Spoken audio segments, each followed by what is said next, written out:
Hello and welcome to Cooking with Craig on the FBN Food Channel. Some of you who have been following me before might be wondering, hey, happily found this. What happened was YouTube, when they made all their changes, demonetized the channel. So I decided to split up, instead of having it all in one, move the food to a food channel, and the Tokyo Treat unboxing, that's all food related, leave the gaming in one, move all the other stuff, move everything around to different channels, because they've made it a lot easier to do that now. So that's why we're here, and congratulations for finding what here is. Anyway, today we're going to be making a brioche.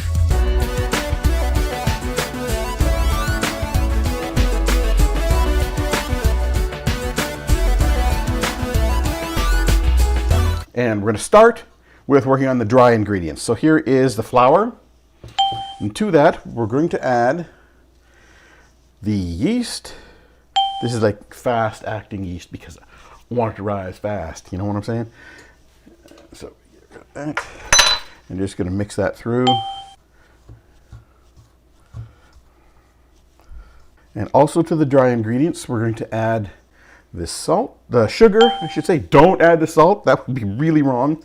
Definitely don't do that. Add the sugar, and again, just, roughly mix it through.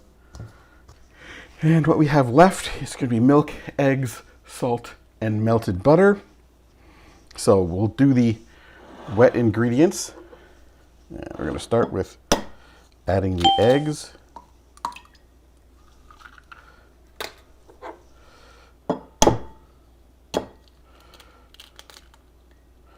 Don't get any shell in there because you're adding it to milk, which is opaque, and hunting for that bit of shell would be a huge pain. And to that wet mixture, we're going to add the teaspoon of salt that you need. You take a little bit of flour and add it to this mixture that has the salt in it. Because what the flour is going to do is it's going to help bind with that salt, and it's going to keep the salt from trying to kill the yeast when we add the wet ingredients to the dry ingredients. And that's really important if you want your bread to get that nice big fluffy rise that you're looking for. All the people that tell you how bread is so difficult, you have to wait for days, and if you don't do everything just right, it's not going to work. We're doing this all by hand, no machines here. I'm doing this all right in front of you, so you're seeing it's not that difficult. Now, here's one of the things. Oh, before I mention, Alex, French Guy Cooking, that's where the original recipe came from. I've just modified how you do it a little bit and gave you the Western measurements as well as the ones that they use over in Europe, because they use everything in grams and milliliters. And even though I'm in Canada and we also use grams and milliliters, we don't generally do that for baking yet. We haven't really switched over there. I will tell you, if it doesn't rise as well as possible, this bread will still turn out. It will just be really dense, but it will taste all right and it will be edible, but, we'll do it right. If your butter was frozen and you try and defrost it, try not to leave it in the microwave too long, because then you get butter soup. And that really wasn't the plan here, but it will still work. I mean, butter is butter, right? Melted, unmelted, whatever. So get that melted butter in there and then start working it through. This is going to be a fairly dry dough when you start, so don't be surprised by that. You're going to find, as with most of the dough-based things that I do here, really quickly we're going to get our hands in there, because your hands are much better tools than a spoon or anything like that. Trust me on this one. Because we don't want part of the bread to be buttery and part of the bread not to be buttery. That defeats the purpose of making a brioche if all your butter is all in a clump in the corner of it. But you can see how that it's sort of getting a little bit crumbly. It's not as fine of a powder now that the butter is starting to bond with it. And now we're going to throw put the wet ingredients in there all at once. You don't have to worry about doing it slowly or anything like that. Just get it in there and start mixing it up.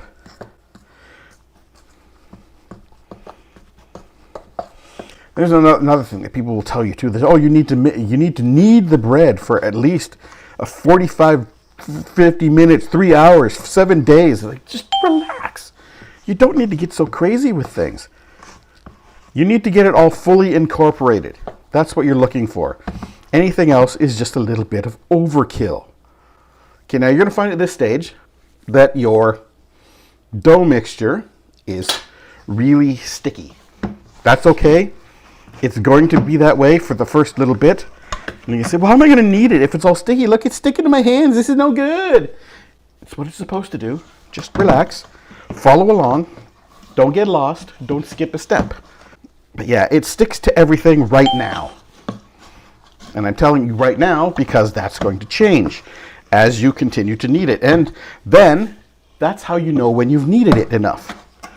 Not 20 minutes, not 3 hours, not, oh my God, this is not going to work. So put the bowl aside, go with this like this. Now you're going to see that it's sticking to the counter too. Don't worry about that. It's sticking to your hands. It's sticking to the counter. Oh no, this is wrong. Just start kneading the bread, working it through. And you'll notice as you go through, it starts getting less sticky. It stops sticking to the counter so much. It stops sticking to your hands. In fact, it starts pulling the stuff that is on your hands back into itself. Sort of like the blob. Anyway, but that's what you're going for. You want to get this dough to the point where it's reincorporating everything, pulling it off your fingers, and it'll pull it out of the bowl. We'll roll it through there too. And that's how you know you're getting it kneaded enough. It should stop wanting to stick to anything but itself. You see how already that is starting to become one clump? It's not sticking to that. It doesn't want to stick to my hands. And as I said, it's peeled all of the dough that was stuck to my hands back off and taken it back into itself. I also like to every once in a while use my thumbs and tuck the outside inside so that it gets anything that's still wet in the center of it out to the surface so we can get it worked through. Now, see that bowl? It's all got dough stuck to it. Just going to roll that around in there too and pick all that stuff up because it's all meant to be in the recipe, not in the bread bowl. And the best thing about this, it makes it easier to clean up if you peel all the stuff that's sticking to the bowl off.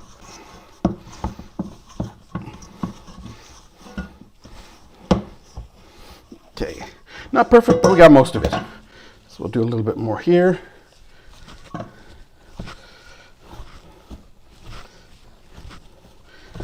So we don't need a stand mixer. We don't need an electric whisk. We don't need any of that. We just need some ingredients, our hands, and a little bit of time, a little bit of effort. Now you see the difference in that dough, how it's starting to get more dough-like. It's got a little bit more of a silky texture. You can feel that to it. Now we're going to take that. I'm going to proof it for a couple hours. Proofing means just setting it aside to rise. Now, if you don't have any other options, you can just cover it with a damp cloth and put it somewhere dark and fairly warm, like on top of your fridge is always a good place because it's fairly warm up there.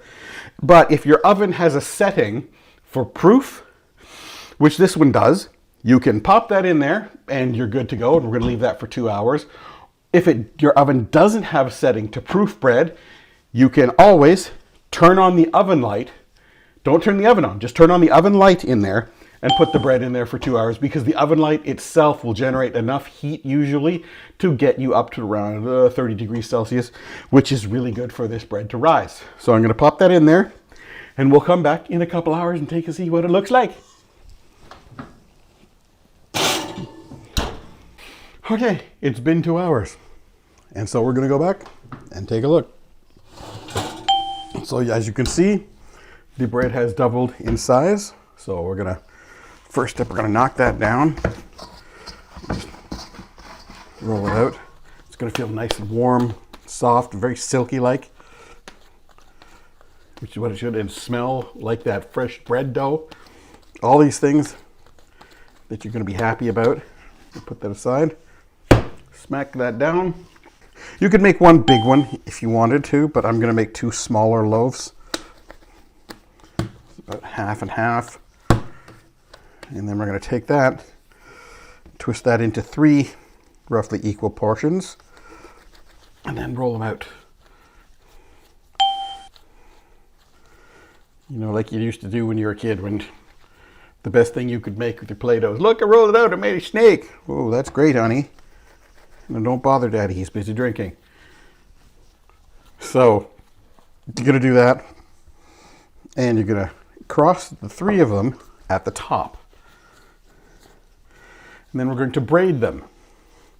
Like, oh no, I'm not a hairdresser. I don't know nothing about doing no braids. Relax. It's simple. Okay, you're going to put the three together like that. Now to braid it, all you want to do is keep crossing over whatever is currently the middle. So as different ones become the middle, you keep crossing over, crossing over, crossing over, crossing over, and then tuck it together. Take that, drop it into a pan, like so. And we're going to do the same again. Grab 3 chunks, plunk, roughly equal size. Doesn't matter if it's 100% equal size. It's, you know, the braiding on top, it's just for looks. This isn't going to affect the flavor or the cooking time or anything of the bread. So we're just doing this to be fancy schmancy. And let's do, and one more.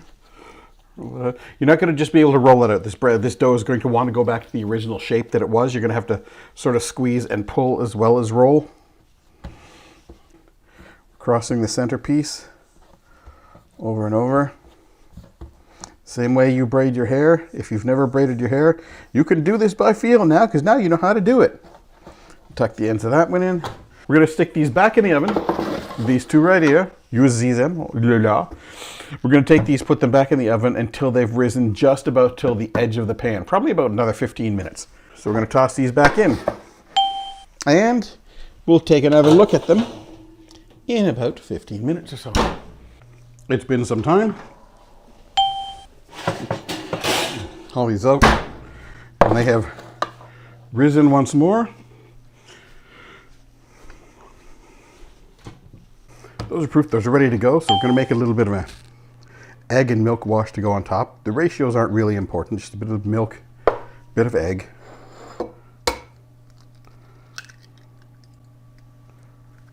And mix it together.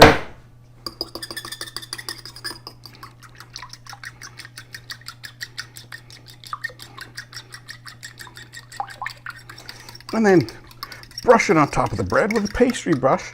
And you're going to put it in an oven preheated to 390 degrees Fahrenheit, 200 Celsius, I believe, for 20-25 minutes or until the tops get brown.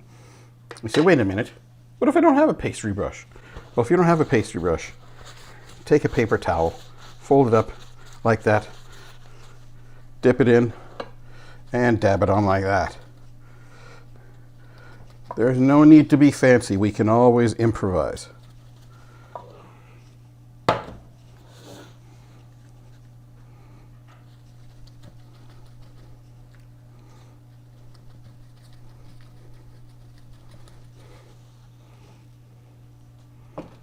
Okay, the oven is preheated, and so we're just going to toss these in for, like I said, around 20 to 25 minutes, or until the tops go all golden browny.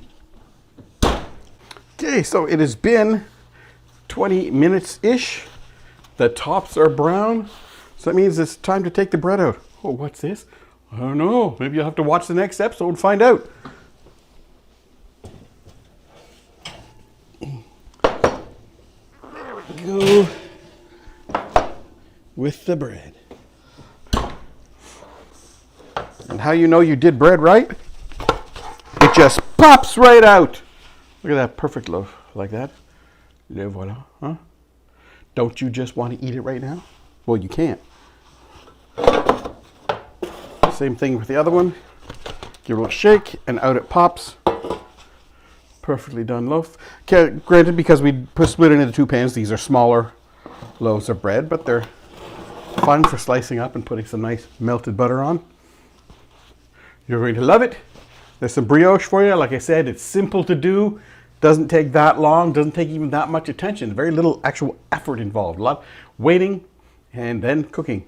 So until next time, try this stuff out. And if you do, let me know.